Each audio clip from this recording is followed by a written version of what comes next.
जम्मू को मंदिरों का शहर कहा जाता है और यहाँ कई ऐसे मंदिर हैं जिसका पुराना इतिहास है और ऐसे भी कई प्राचीन मंदिर हैं जिसको देखने के लिए दूर दूर से यहाँ पर श्रद्धालु पहुँचते हैं। ऐसा ही है हमारा एक देवस्थान जिसे परमंडल कहा जाता है। आज हम उसको आपको उनके दर्शन कराते हैं कि वहाँ पर कई ऐसे मंदिर हैं जिनको देखने के लिए, यहाँ पर दर्शन करने के लिए बड़ी संख्या में श्रद्धालु यहाँ पहुँचते हैं। आपको भी यहाँ पर दिखाते हैं और देखिए हमारे साथ साथ अगर आप यहाँ पर आएँगे देखिए परमंडल यहाँ पर कम से कम नियर अबाउट जो अगर मानेंगे कि तो जम्मू से कई किलोमीटर का रास्ता यहाँ पर तय करना पड़ता है। और उसके बाद यहाँ पर शिवलिंग जो है यानी कि शिव मंदिर यहाँ पर है और पुराना इतिहास है। यहाँ पर राजे महाराजाओं ने इसका निर्माण करवाया था और देख सकते हैं कि यहाँ पर कई ऐसे मंदिर हैं। और अब फ़िलहाल तस्वीरें जो हैं आप देखिए कि बड़ी संख्या में यहाँ पर शिवलिंग जो है, शिव मंदिर जो है वो यहाँ पर बनाए गए हैं। और अगर आप सामने देखेंगे तो ये काशी विश्वनाथ जी का मंदिर है। और यहाँ पर अगर शिवरात्रि की बात करें, महाशिवरात्रि के दिन यहाँ पर बड़ा मेला लगता है और बड़ी संख्या में यहाँ पर श्रद्धालु पहुँचते हैं। कई धार्मिक कार्यक्रमों का यहाँ पर आयोजन किया जाता है। फ़िलहाल यहाँ पर आप देख सकते हैं यहाँ पर बेहद खूबसूरत तरीके से मंदिरों का निर्माण किया गया है और ये राजे महाराजों का इतिहास रहा है यहाँ पर, जिनकी तरफ से ये मंदिरों का निर्माण करवाया गया था। और एक काफ़ी मशहूर पर्यटक स्थल भी इसे माना जाता है और इस तीर्थ स्थान पर काफ़ी आस्था है लोगों की, श्रद्धालुओं की। और यहाँ पर जो है बड़ी संख्या में हर रोज़ यहाँ पर श्रद्धालु पहुँचते हैं। और फ़िलहाल आप मंदिर के दर्शन जो है ये कर सकते हैं। इतिहास भी जानेंगे यहाँ पर कि आखिरकार ये किसने यहाँ पर बनवाया था, किस मंदिर ने, और क्या इसका इतिहास है, किस तरह से यहाँ पर श्रद्धालु जो है पहुँचते हैं और कितनी आस्था है यहाँ पर लोगों की। यहाँ पर इनसे जानेंगे। यहाँ पर हमारे साथ पुजारी भी मौजूद हैं। देखिए विशेष पूजा अर्चना जो है वो यहाँ पर की जाती है। और यहाँ पर जो शिवलिंग है यहाँ पर हर रोज़ यहाँ पर बड़ी संख्या में श्रद्धालु जो हैं वो आशीर्वाद लेने के लिए भगवान शिव का पहुँचते हैं और दूध और उससे जो है वो स्नान कराया जाता है। और शिवरात्रि की बात करें, महाशिवरात्रि पर यहाँ कई धार्मिक कार्यक्रमों का आयोजन भी किया जाता है और जो स्थानीय लोग हैं वो हर रोज़ यहाँ पर जो है वो आशीर्वाद लेने के लिए पहुँचते हैं। तो फ़िलहाल हम इनसे यहाँ का इतिहास जो है और कितनी यहाँ पर श्रद्धालुओं की आस्था है ये इनसे जानेंगे। पुजारी जी स्वागत है आपका। कितनी आस्था है यहाँ लोगों की और क्या इतिहास है इस मंदिर का? देखिए, ओम ध्यायन् नित्यं महेशं रजतकिरणिवं चारुचंद्रावतंसं रत्नाकल्पोज्ज्वलांगं रपर्शो मृगवराभीतिहस्तं प्रसन्नं पद्महासेनं समन्तात् स्तुतममरगणैर्व्याघ्रकृत्यं वसानं विश्वाद्यं विश्ववंध्यं निखिलवहरं पंचवक्त्रं त्रिनेत्रं नमः पार्वतीपतये हर। यहाँ से पे तो ये जो तीर्थ स्थल है ये हमारे पूरे जम्मू कश्मीर में इसको लोग जानते हैं। यहाँ पे लोग खुशी में भी आते हैं और गमी में भी आते हैं। ये एक ऐसा तीर्थ स्थान है, ये बाहर से भी लोग आते हैं, यहाँ पे बड़ी श्रद्धा से आते हैं माथा टेकने के लिए। यहाँ पे हर प्रकार की पूजा होती है, जो भी रुद्राभिषेक हो गया, काल सर्प योग है, विशेषतया जो काल सर्प योग है उसकी भी यहाँ पे पूजा होती है। इन पे तो एक लोटा मात्र चढ़ाने से भी कष्ट का निवारण हो जाता है। ये इस तरह का तीर्थ है। किस तरह के धार्मिक कार्यक्रमों का यहाँ पे आयोजन किया जाता है? क्योंकि महाशिवरात्रि का दिन हो या कई ऐसे दिन हो, बहुत बड़े बड़े यहाँ पर आयोजन होते हैं। जी जी जी, यहाँ पे हम ये मंदिर जो है इसके देख रेख हमारा धर्मा ट्रस्ट करता है, तो उनकी निगरानी में ही जो होता है सब उनकी निगरानी में होता है। कब निर्माण किया गया था इस मंदिर का? देखिए ये 2500 साल पहले इस मंदिर का जो निर्माण किया गया था। ये आप शंभू पिंडी है, ये जो सामने दिख रहे हैं भगवान शंकर जी, बीच में पिंडी है। 2500 साल पहले इस मंदिर का जो निर्माण जो है किया गया था।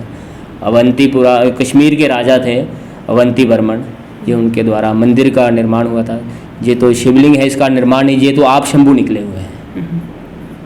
देखिए ये आप शंभू हैं, यानी कि ये जो खुद जो प्रकट होते हैं ये उस तरीके का यहाँ पे इतिहास रहा है। और अवंतीपुरा के राजा थे जिन्होंने इस मंदिर का यहाँ निर्माण करवाया था और बड़ी संख्या में यहाँ श्रद्धालुओं की आस्था है। हमारे साथ कुछ स्थानीय श्रद्धालु भी यहाँ मौजूद हैं, इनसे बात करेंगे। सर कितनी आस्था आप यहाँ पर लोग रहते हो, कितनी आस्था है इन मंदिरों में आप लोगों की? देखिए ये सराउंडिंग एरिया हो गया या बाहर के जितने भी हमारे स्टेट्स हैं, हर तरह के लोग यहाँ पे आते हैं। कोई ये अखंड जो आपके सामने चल रही है, यहाँ तेल चढ़ाने लोग आते हैं या कोई अपनी मनोकामना पूर्ण करने के लिए लोग आते हैं। तो ये तो 2500 साल से भी ज़्यादा पुराना ये मंदिर है और इसको धर्म ट्रस्ट ही उसका जो केयर टेकर है, जो उसको देख रेख कर रहा है, वो धर्म ट्रस्ट कर रहा है। और आस्था जो है हर ये जितना सराउंडिंग एरिया के हर बंदे की आस्था इस मंदिर के साथ जुड़ी हुई है। और यहाँ पे जो लोग बंदे आते हैं, जो भी श्रद्धालु आते हैं, उनकी मनोकामना पूर्ण होती है। देखिए, जो भी यहाँ पर सच्चे मन से कुछ मांगने आता है उसकी मनोकामनाएं ज़रूर पूरी होती हैं। और फिलहाल श्रद्धालुओं का ये कहना है कि यहाँ पर बड़ी संख्या में जब श्रद्धालु यहाँ पहुँचते हैं, उनकी बेहद आस्था है यहाँ पर, और इसीलिए अब ये चाहते हैं कि यहाँ पर कुछ ऐसे इंतज़ाम किए जाएं जहाँ पर लोग जो हैं बड़ी संख्या में यहाँ पहुँचे। हमारे साथ कई और स्थानीय लोग भी हैं, इनसे बात करते हैं। सर, ऐसे तो काफ़ी लोग इनको जानते हैं, यहाँ के मंदिरों के बारे में इतिहास जानते हैं। जब श्रद्धालु यहाँ पहुँचते हैं, कितनी आस्था लेकर यहाँ पहुँचते हैं? देखिए, श्रद्धालु जो हैं वहाँ पूरी उत्तरी भारत से लोग जहाँ पर आते हैं अपनी मनोकामना लेकर। मैं ये कहना चाहता हूँ कि ये बड़ा प्रसिद्धतम तीर्थ स्थल है जहाँ पर जो भगवान शंकर प्रकट हुए हैं यहाँ पर।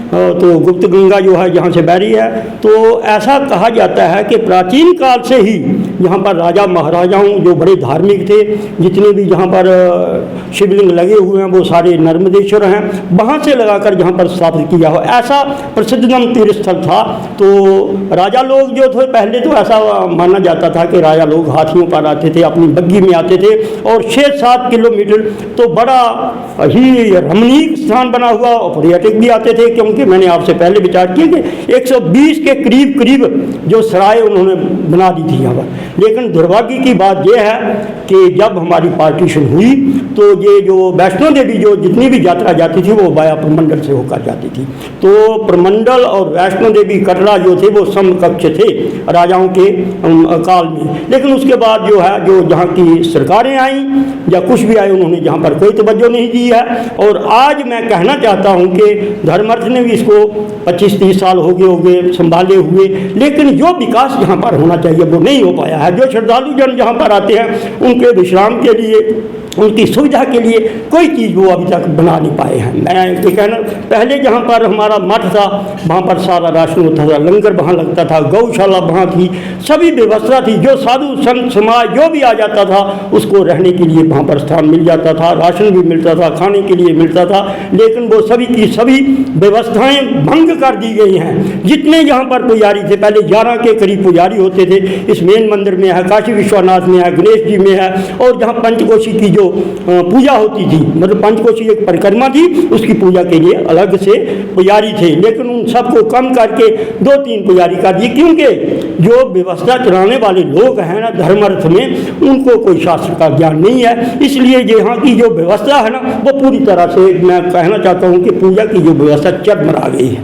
अब जो नए जो हमारे साथ खड़े हैं शेखर जी, इनको उन्होंने नियुक्त किया है कि सुपरवाइजर किया है, प्रयास कर रहे हैं अपनी ओर से, लेकिन छोटे एम्प्लॉय होने के कारण वो कम मानते हैं इन चीज़ों को। लेकिन हमारा मानना है कि जब इतने लाखों लोग यहाँ पर आते हैं तो इसकी व्यवस्था भी उसी हिसाब से होनी चाहिए, ताकि इसका मैसेज जो है वो दूर दूर तक जाए। लोग आते हैं, पहले भी आते थे, अगर 70 साल के बाद आएंगे वो कहेंगे यहाँ पर तो विकास कुछ नहीं हुआ है। अब जो शिवरात्रि है, जो मेला जो लगता है, हर महीने लगता है यहाँ पर मेला, और रोज़ का मैं कहना चाहूँगा कि कम से कम भी 2000 के करीब लोग अप एंड डाउन होते हैं इस स्थान पर। तो इसकी महत्ता को देखते हुए हम ये कहना चाहते हैं कि जैसे अब हाई कोर्ट ने एक निर्देश गाइडलाइन जारी की है कि जो जितने भी तीर्थ स्थल हैं जहाँ पर व्यवस्था ठीक नहीं है उसको श्राइन बोर्ड के अधीन किया जाए। हम चाहते हैं कि श्राइन बोर्ड के अधीन आ जाए, ताकि किसकी व्यवस्था बन जाए और ये अच्छा जो इसकी जो प्राचीनता थी वो बनी रहे। देखिए, यहाँ पर कुछ ऐसी सुविधाएं हैं जो फ़िलहाल यहाँ पर नहीं है, और जो जहाँ पर स्थानीय लोग हैं उनका कहना है कि ये यहाँ पर बड़ी संख्या में श्रद्धालु पहुँचे, इसके लिए ज़रूरी है कि यहाँ पर वो सुविधाएं उनके लिए उपलब्ध करवाई जाए, ताकि यहाँ पर पर्यटक अगर यहाँ आते हैं तो वो यहाँ ठहरे, और यहाँ पर साथ साथ जो रोज़गार है वो भी लोगों को मुहैया हो सके। इसलिए अब इनकी मांग है कि इस जगह को धर्मार्थ ट्रस्ट से लेकर इसके लिए श्राइन बोर्ड का गठन किया जाना चाहिए। कैमरामैन नवीन सुंदर सरी, चन्ना, जम्मू।